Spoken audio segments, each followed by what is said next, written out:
To understand this maneuver, we have to understand what a constitution is.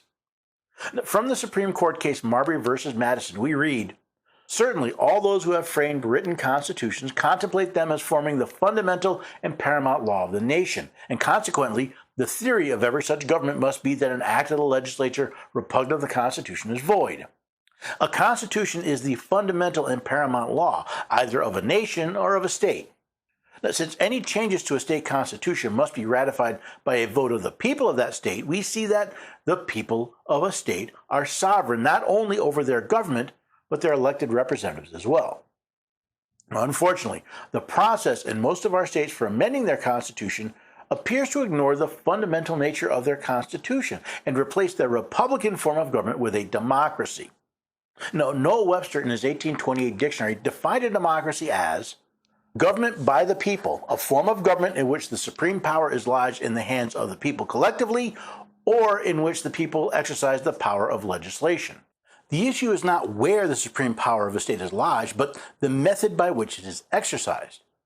Most of the states only require a simple majority to ratify an amendment to their constitution. While at first this may seem a good and equitable process, it ignores one fundamental issue. If the fundamental law of a state can be changed by a simple majority vote of the people, we have left the realm of a republic and become a form of democracy. Good, you say. America is a democracy, so its amendment process should be democratic.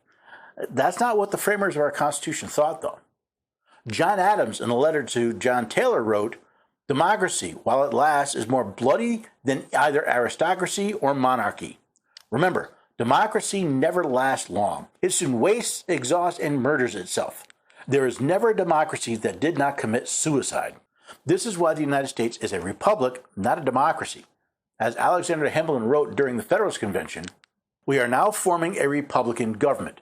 Real liberty is neither found in despotism or the extremes of democracy, but in moderate governments." So why is amending a constitution by a simple majority so dangerous? Because it can easily be used as a citizen legislature rather than the fundamental law of the state. According to Ballotpedia, the average state constitution is 39,000 words long and has been amended 115 times. If you are curious, the longest and most amendment constitution is Alabama's at 389,000 words and 950 amendments. To a certain extent, the size difference between the constitutions of a state and the United States makes sense. After all, as James Madison wrote in Federalist Paper 45, "The powers delegated by the proposed Constitution to the federal government are few and defined. Those which are to remain in the state governments are numerous and indefinite."